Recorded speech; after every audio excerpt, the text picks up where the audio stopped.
প্রিয় দর্শক, আসসালামু আলাইকুম। চলে আসলাম আজকে আবারও রান্নাঘরে। আজকে তৈরি করব ঘরোয়া পদ্ধতিতে কেক, জন্মদিনের কেক। শুধু কেকটা তৈরি করব। দেখেন, আটাটা সুন্দর করে চেলে নিচ্ছি। আপনারা যখন কেকটা তৈরি করবেন এভাবে ময়দাটাকে সুন্দর করে চেলে নেবেন। কোনো ময়লা টয়লা আছে কিনা তাই চেলে নিলে ভালো। তো সুন্দর করে আটাটা চেলে নিলাম। এবার আটাটাকে সাইড করে রেখে একটা বলের মধ্যে নিয়ে নেব ডিম। এখানে আমি 3 পিস ডিমের কেক তৈরি করব। এখানে 3টা ডিম দেব। 3টা ডিমের সাথে আপনার 1 কাপ চিনি দেব। তো সরি, 2 কাপ চিনি দেব। 2 কাপ চিনি দেব। দিয়ে এটাকে সুন্দর করে আপনার মিক্স করব। আচ্ছা, দেখেন সুন্দর করে এভাবে মিক্স করবেন। সুন্দর করে মিক্স করবেন, যতক্ষণ চিনিটা না গলে ততক্ষণ মিক্স করতে থাকবেন। দেখেন কি সুন্দর একটা কালার চলে আসছে, ক্রিমের মতো হয়ে গেছে, একদম ক্রিমের মতো হয়ে গেছে। তার সাথে অ্যাড করব 1 কাপ সোয়াবিন তেল। এটা সোয়াবিন তেল, এটা যে তেল দিয়ে আমরা রান্না করি এই তেলটাই দিবেন। এই তেলে খুব কেকটা সুস্বাদু হয়। তো সুন্দর করে তেলটা দেওয়ার পরে আবারও মিক্স করব। মিক্স করতে করতে দেখবেন যে কি সুন্দর ঘিয়ের মতো একটা কালার চলে আসছে। দেখেন, এর মধ্যে হালকা একটু ফুড কালার দেব, জর্দা কালারটা। হালকা একটু ফুড কালার দিলে কালারটা অনেক সুন্দর আসবে। যাদের আছে তারা দিবেন, যাদের নাই তারা না দিলেও হবে, সমস্যা নাই, কালারটা কোনো ব্যাপার না। সাথে দিয়ে দিব একটু বেকিং সোডা। বেকিং সোডা দিয়ে ভালো করে মিক্স করতে হবে। সুন্দর করে সব উপকরণগুলো একসাথে মিক্স করে একদম দেখবেন যে কি সুন্দর একটা কালার চলে আসছে। দেখেন, এভাবে যতক্ষণ মিক্স না হবে ততক্ষণ এটা নাড়তে থাকবেন। মিক্স হওয়ার পরে এখানে আমি দেখেন আলাদাভাবে মেপে নিচ্ছি।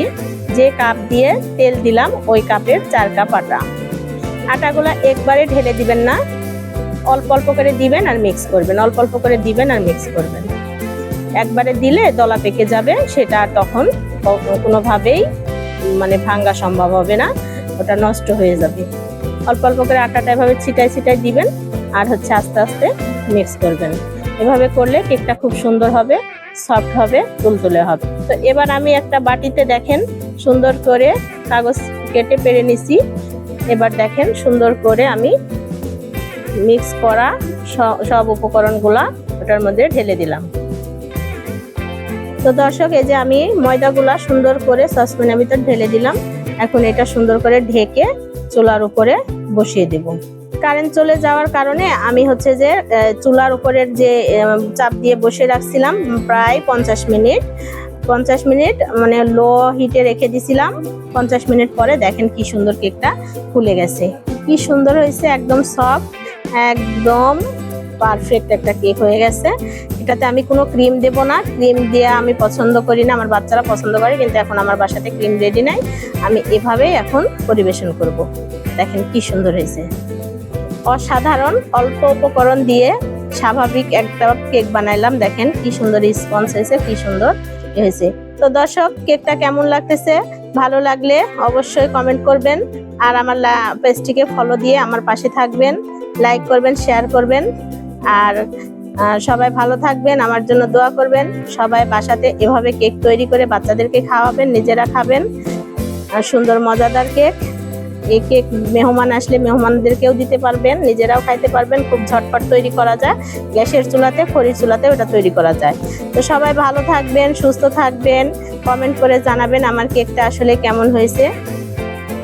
এ পর্যন্ত বিদায় নিচ্ছি, আবারও আসবো নতুন কোনো রেসিপি নিয়ে। আল্লাহ হাফেজ।